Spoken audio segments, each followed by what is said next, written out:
轩，最近甘肃有一个豪宅，我真的是吓傻了。你看这画面，太漂亮了，整个山头绿意盎然，甚至里面的装潢摆饰非常的奢华。我心想是哪一个商人呐、哪个这么有钱人住在这？就没有哦，他是中国的官员，结果是一个大贪官员，前中国农业部只是一个副部长，一个唐人街。就可以摊了一个山头了。哎，正好我们讲啊，中国农业界的和珅已经找到了哦，原来就是这位农业部长叫做唐人健。但我平心而论，我帮他说一句话：中国哪一个官不贪？每一个都马是大贪官。但为什么这时候他被抓到呢？很显而易见，他肯定做错了什么。对，来，你仔细看。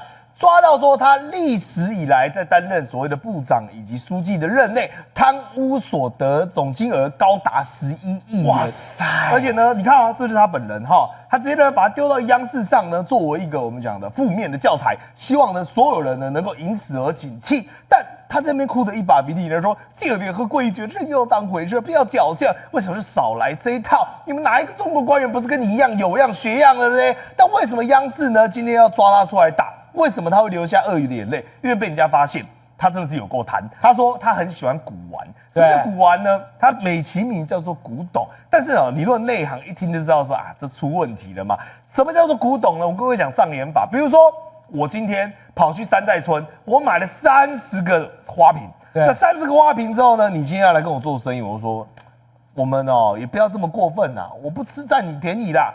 这个花瓶我找到了好古董。卖你300万人民币就好了啊！你买还不买？我当然只能买，因为是唐人街呐。哎，都你跟我交易喽，我们这合法交易哦，这个就不是贪污喽，是你自己要买古董，你自己眼光不好、哦。你卖我山寨品假的，哎，你自己眼光不好啊，你没有查证。那我跟你讲，如果说你今天是要来找他谈事情，想要帮他瞧事情的人，你会去查那个花瓶真的假的吗？摸摸鼻子就算了，你当然知道那假的嘛。这是一个贪污手法，你看最后鉴定出来都是现代产物哈。根本不值钱，全部都是障眼法，而且他卖了90件，所以我跟你讲，那个11亿一大堆钱都来自于这边。你看，后来摊开来看，你会发现转播东西 gay， 但是呢，你要想还有更离奇的。我们刚才看到那个美轮美奂的你都还不知道在哪里，对不对？这个就是他儿子开的那个会员制的餐厅。那下面这个呢，轻刷拉来照合，这就是大本营了。对，什么叫大本营？比如说我们刚才讲的古董，我们刚才讲的有一些收钱的。就全部都在这边，拢伫这跟北中，这北中你带呢，甘肃陇南山一个叫青刷啦来。但一般的人到深山去你应该是要修身养性，他不是他去我们讲到深山去结果是酒色财气。你看，这就是他所收回的一个我们讲的别墅的那边，你看起来很漂亮。就在这里干一些垃圾事。对，那为什么来这边呢？因为你比如说你今天来找他，你一待呢这个驿馆驿站，你要跟皇帝一样，还有行宫在这个驿站里面呢，我们讲娱乐设施一并俱全。你一待可能就是待2-3天或1个礼拜，里面有什么呢？有游泳池，你就可以跟他打麻将啊，围城之战啊，赏酒啊，吃喝喝。但是呢，弄完之后你要干嘛？你要付钱。对，也就是这是交付赃款的一个所在。所以你就想想看，这家伙还是挺有文人雅趣之治啊。比如说呢，他儿子的餐厅是一笔啊，古玩是一笔啊，来到这边行贿受贿是一笔啊。但是为什么这么多人爱改胖丢？其实背后有理由，因为这个农业部你不要以为说他管什么花花草草不重要，不对，中国什么东西都有得抠。来，第一个，请问一下，中国现在最大的政策是什么？粮食自主。粮食自主要干嘛？要奖励农民。那奖励农民要干嘛？补贴嘛。那补贴谁决定？他决定。他可以决定说，我今天要给哪个省份，今天要给谁，今天要给哪一块地，今天要给哪一个村头。所以我请问你，你如果是当地的这些我们讲比较大的地主，你会不会来给他阿瞎子去想办法拿到这些补助？再来，不只是这样，中国现在搞什么示范园区，所以呢，大规模这些示范园区尤其是国家级的，它可能撒下来都是1个亿、2个亿的。所以我来照，这才是他真正被抓的理由。2023年水稻上山，我请问这真的是我们唐人街艺人能决定的吗？肯定不是嘛！不知道上面哪一个我们讲的傻大头决定要干这件事情，结果他们那时候把大批的水稻搞像梯田一样，一路往山上盖。那我问你，你上山会有什么问题？我问你，下大雨的时候，我请问一下赵，这些山坡地以前都种茶叶，对不对？对，变这样，还变土石流了。为什么？根本就没有抓地力啊！你水稻你要抓地什么？所以它完全没有任何水土保持的状况之下，全部弄拉起来。然后呢，你好不容易种了老半天，想说终于老天爷赏半枝下雨，就整个水稻全部都这样子被冲下来。那你知道最后面干嘛吗？这个水稻上山政策从2023年到现在已经超过我们讲2年多快3年的时间了。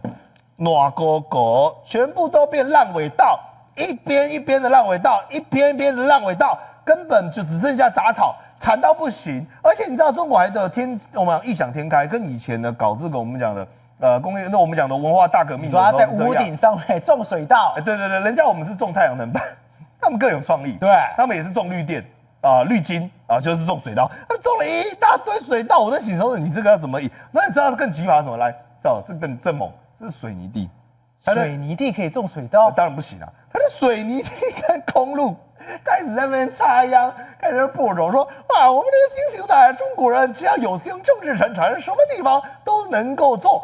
但更可恶的是什么呢？事实上他也鱼肉乡民。你知道中国人现在最喜欢讲的就叫鬼子。那你说什么叫鬼子呢？就是他骂日本人的方式。就他现在竟然跟你说，农管，也就是他底下有72000个这种农管小尖兵，一言不合就把你家给拆了。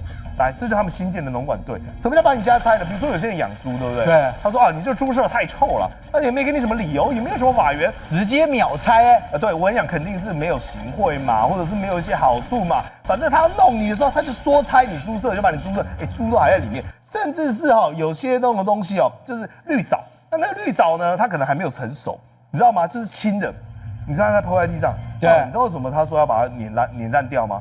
他直接开压灌机把这些绿藻全部都销毁掉，因为这个叫做采青卖青，意思就是说你不能采这种没熟的，然后呢把这些没熟拿去卖掉，所以这些未成熟的呢，他提前呢就是等你采了之后，我就全部都把你销毁掉。所以他也太多很奇葩的规定，他想做什么他就做什么。对啊，所以你想想看，在这个情况之下，中国的农民政策以及在地方的农村很显而易见对于中央有非常大的怨怼，而此时把这个唐人街拿来祭旗，恐怕只是为了想要弭平这些人愤怒反抗的声音。云峰哥真的太会贪了吧！这已经讲南京博物馆事件已经被揪出来说什么？竟然可以这样子倒卖国家文物，就没有一查下去，跟我们讲的一样，出大事了。这是故宫博物院的原常务副院长，还有什么王亚明，结果他被查到，他根本也是一个大贪官，真的是倒卖国物。最可怕的是什么？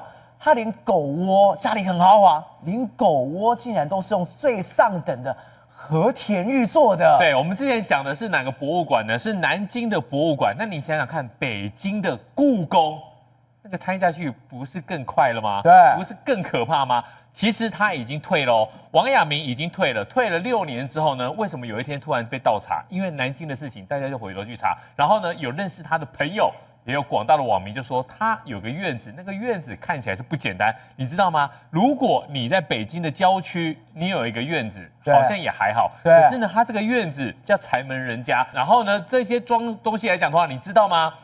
柴门人家的结构是用什么？用金丝楠木来做成的。我告诉大家，从明朝开始你一般的民众用金丝楠木就是要砍头的。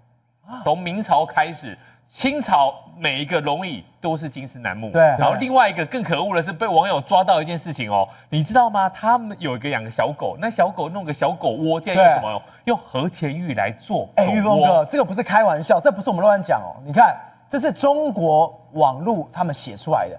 故宫原副院长被抄家，狗窝都用和田玉，用和田玉。我告诉大家一件事情，又要砍头了，在古代又要砍头了。对，和田玉是用来干嘛的呢？是来用玉玺。玉玺是什么呢？是国玺。皇帝对，乾隆时期有25宝之首，其中大清的国玺这个寿命之宝的玉玺就是用和田玉做的。和田玉为什么可以做玉玺？因为它珍贵，然后呢，玉又有一个特别的一个材料的感觉，所以呢，如果你用国家的东西，你用皇帝的玉玺来做狗窝，那你再放在古代是要砍头的。但现在的话就是双开，马上就把你给调查起来。然后呢，大家就来想说，奇怪，他到底为什么可以弄那么多钱呢？第一，他经手故宫所有的文物，他怀里揣的是故宫地下室珍宝的钥匙，你知道吗？过去来讲都不是有江乡娱乐图，人家捐给你故宫，结果呢，最后出现在国外的拍卖场上面，那代表什么意思？代表肯定是你流出去了嘛，然后就开始来查咯。当年北京的故宫这边有186万的文物，后来呢，最近来清查之后呢，清理之后，你知道吗？现在竟然只剩下多少？86万，那代表什么意思？代表100万件。大哥100万件呢。其实故宫每个都是国宝，你 A 个一件，你丢个一件，其实两岸都一样啦。对，你看我们台湾的故宫，不是也发生过在清理国宝的时候摔在地上吗？那你想想看，摔在地上，如果不是那一次被媒体披露了，那事情会怎么样？是不是就过去了？对，那1件2件我就跟你算了，你少100万件，太离谱了，太过分了吧？从186万到86万，然后呢，他们也提出说明他就说其实很多的状况，其中呢有20万件它并不是真正的国宝，所以呢转给谁了？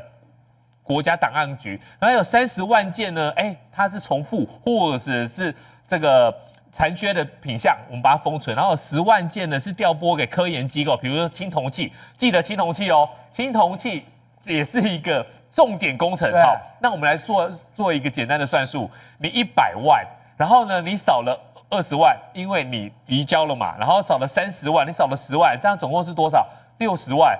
100万减60万，那大哥。那还有40万件呢？去哪了？你是不是40万件？你流到了国外的拍卖场去了？好，另外来讲，为什么他还可以赚这么多钱？很多时候呢，就是因为他掌管了太多的一个权利。好，那发生这些事情，上面有政策，下面有对策。那我们曾经在节目里面讨论过一件事情，两岸还有一个东西是有共同点的，一把火。对，没有什么事情一把火烧不掉的。台湾没有地方放垃圾，一把火把它给烧完了。这个博物馆如果出现，湖北美术馆也烧了。对，美术馆、博物馆如果出现文物被倒卖怎么办呢？烧了就没事了。所以呢，你看到一讲完之后呢，果然湖北美术馆发生了火灾，然后呢，这浓烟密布，你想想看，美术馆是有人煮饭吗？美术馆是有天然气吗？你怎么会烧成这个样子？然后呢，大家就想说，这个就是因为事情太多了，干脆一把火把它给烧掉。宏观取材，厘清真相，犀利精准，深入剖析，时刻掌握关键新闻时事，不漏接。老时段，新气象，我是钟浩和，关键时刻2.0全新出击。